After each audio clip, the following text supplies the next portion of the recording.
What's up, guys? Welcome back to another video on what if Deku was in Fate Stay Night Part 2. Now, before we jump into this, I'm gonna just shout out the people that joined the Discord since the last video.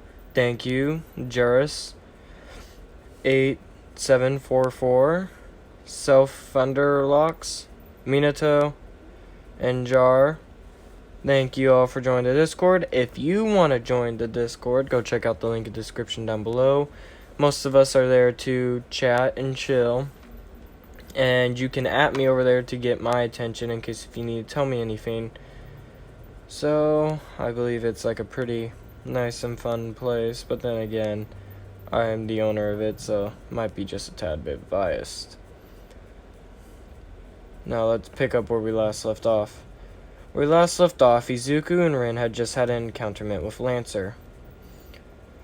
Of course, Lancer decided to retreat for the time being, mainly after this starting encounterment with Izuku. And since Rin felt like they hadn't done enough yet, she decided to have Izuku and her go scope out the area to see if they can, well, find anything out that they didn't have any knowledge about, or hopefully find another master. Even though Izuku, of course, at base was against this, thinking that right now their better option was to wait, Rin denied this, and since Izuku was Rin's servant, he decided to abide by her wishes. After some time, Izuku and Rin both started to search around the city. While walking around, they eventually stopped by the church. Rin had stopped by here to see if all the mages had summoned their spirits. What they found to be quite weird was that they found a boy with orange hair there. This was Shiro.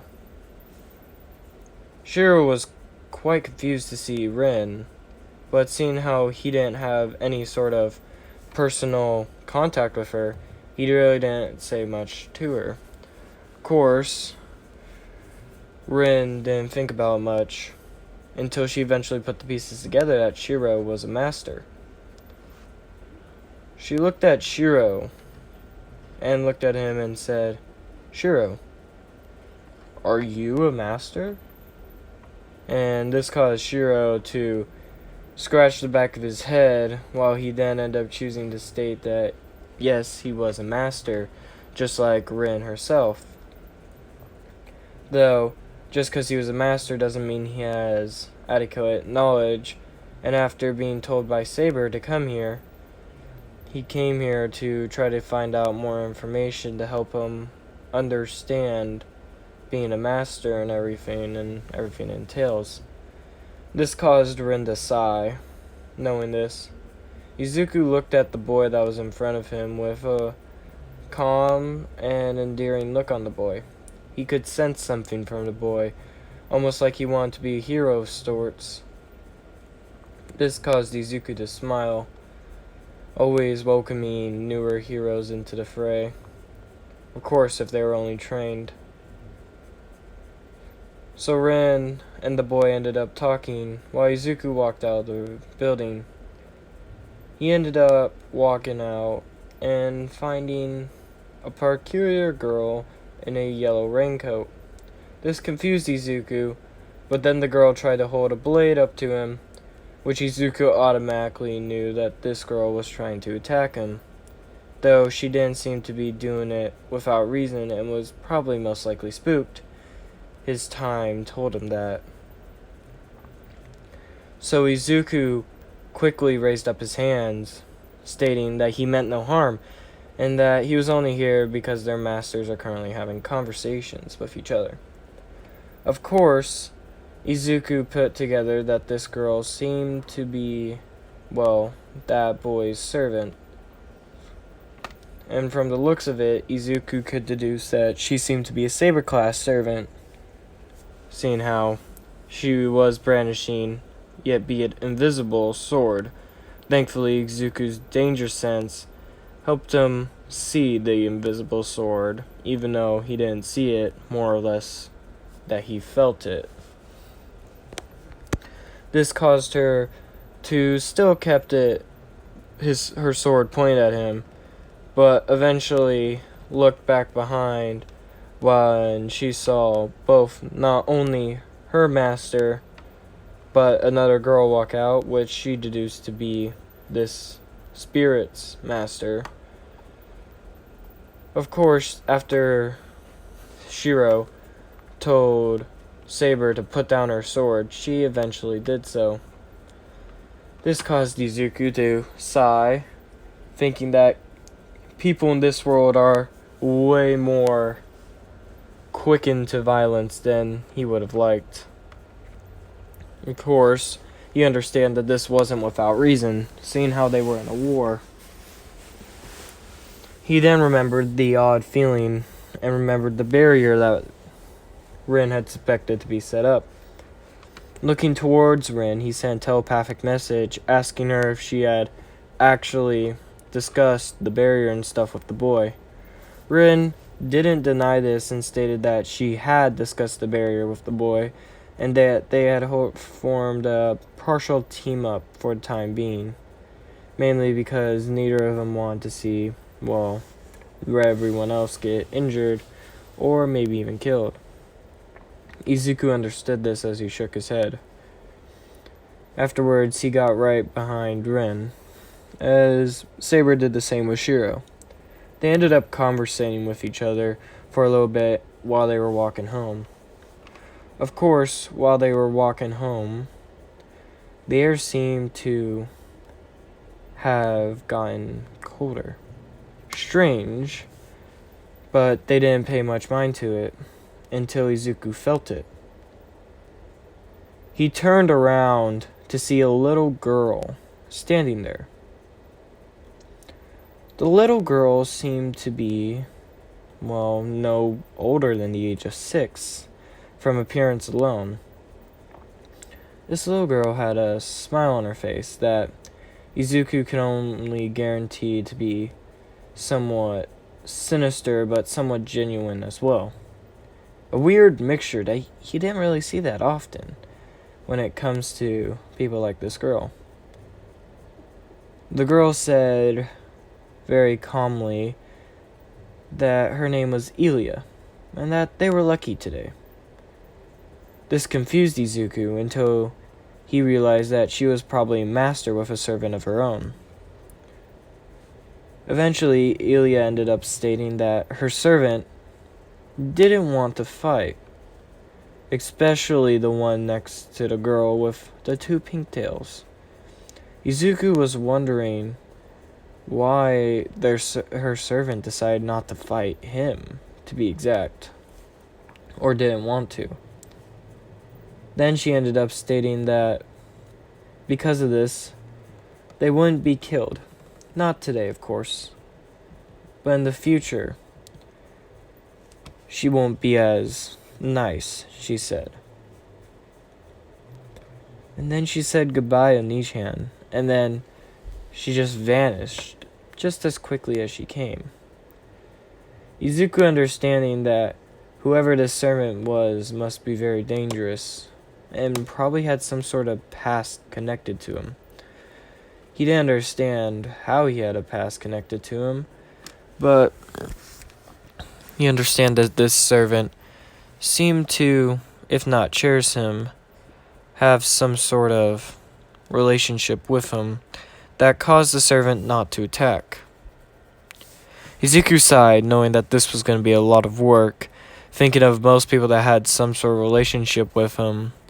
He really could think of a decent amount, but most of those would be an issue, especially if they were brought over here. So Izuku decided to forget about it for the time being.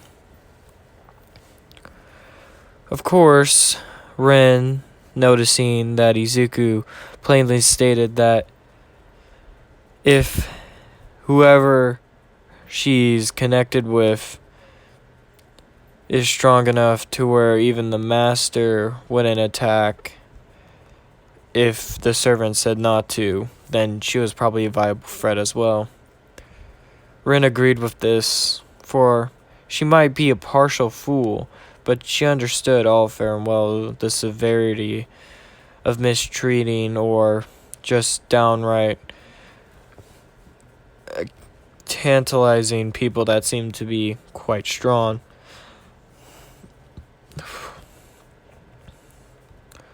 Ren ended up biting her nails before she sighed, deciding to let it go for the time being.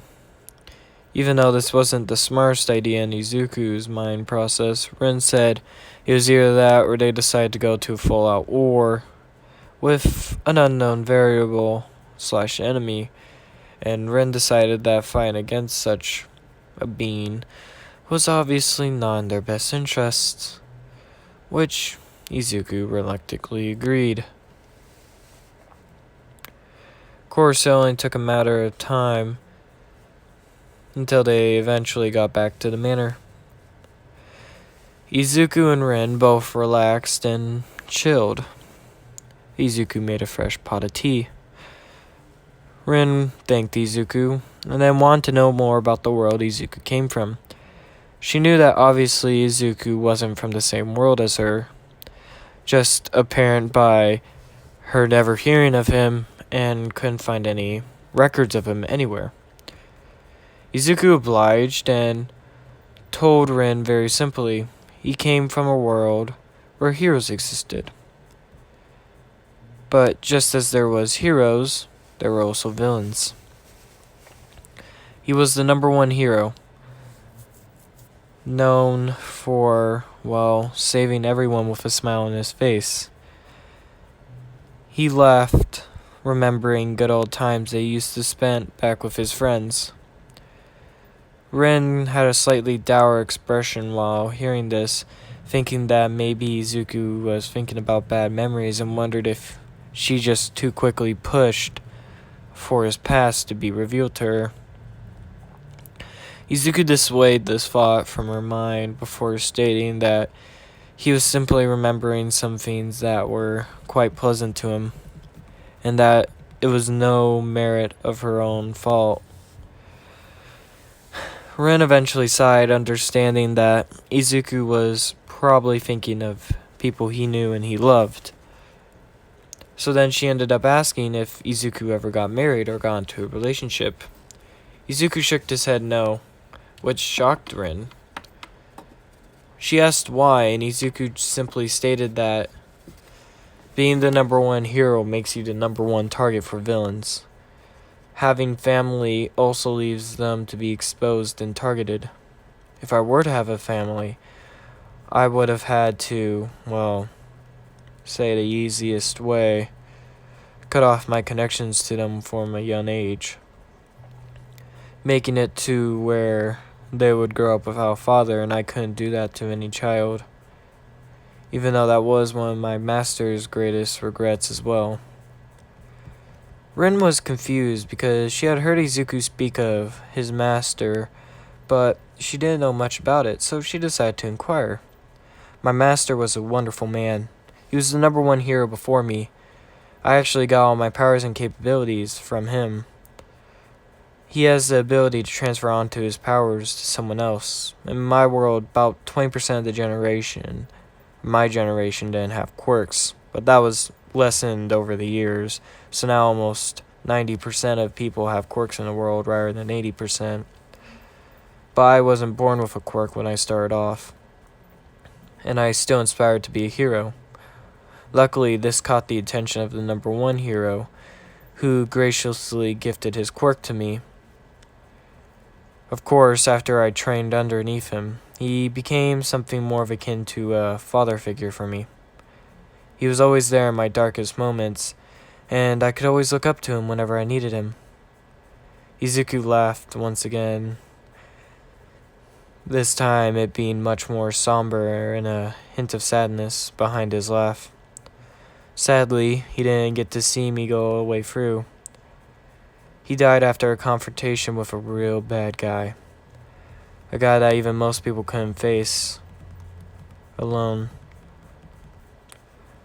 This guy mainly attacked him after finding out that he had passed on his power to me. Sadly, I wasn't there, so I couldn't help save him. at all. Rin, obviously realizing that she had treaded on some ground where she really shouldn't have, knew that she had brought summer thoughts to Izuku and felt pretty bad about it. She might be just a tad bit, well, obscene at times, but that didn't mean she wasn't without the ability to feel. So she apologized to Izuku, understanding that the mistake she made was rather grave, but Izuku once again just laughed it off before stating that mistakes were common and that she shouldn't mind about it. Of course, this caused Rin to sigh, before eventually asking Izuku, was there any good things that happened during your time? Izuku said, I got revenge for my master. I took out the man that took him out and brought him to justice. Sadly, though, he was released by the same justice that was meant to hold him still. So, I decided to take the more pristine matters into my own hand and solve the issue rather quickly, to say the least. This caused Rin to have a slight shiver run down her spine. She understood what Izuku meant at this point and knew very simply that he meant that he killed the man that had killed his master. Understanding where Izuku was coming from, she decided not to try to pick a fight with Izuku. But then Izuku released a way more hollowed laugh, seeming to hide his background and true feelings on the situation, before he ended up saying, well, now that all the sad stuff is out of the way, why don't we go have some fun? Rin sighed at this point, knowing that Izuku was trying to change the subject from his past to something more positive so she wouldn't worry about him. She liked Izuku for that, definitely being way more kind than most other people she knew. He also seemed to always have her best interest and thought in mind, and didn't seem to pay much attention to his own. Then again, she counted this as a pseudo-downfall, but she also counted it as a pretty well-off thing, too. Eventually, she decided that she was just gonna hit the sack. Izuku obliged her decision, stating that maybe he'll hit the sack too. But then Rin commented on that he really didn't need sleep, or to eat food, or really anything. And Izuku sighed before stating, you're right about all three of those, but I'm still a human. So even though you are quite correct, that doesn't mean you're also not quite incorrect. This caused Rin to have a somewhat sour expression on her face. Obviously knowing that Izuku meant that she was being kind of a prick, Rin decided that maybe teaching her servant eventually how to act was a better decision overall. Of course, Izuku didn't mind much at all, as he eventually decided to take up one of the rooms in the mansion, as he laid down and slowly drifted to sleep. And that's where I'm going to leave this part off, guys. If you liked it, hit the like button, and if you enjoyed it, hit the subscribe button. And before I go, I just want to state that in the last comment section of the last video, it was literally sprint 50-50 for Ren and Saber, with like a few going for Medusa. Weird decision choice, I know, but it was like 50-50. So if you guys like can vote, maybe I'll make a community poll tab, but like vote again on this video, and I'll see which one lines up and who Izuku gets together with. But until next time, goodbye.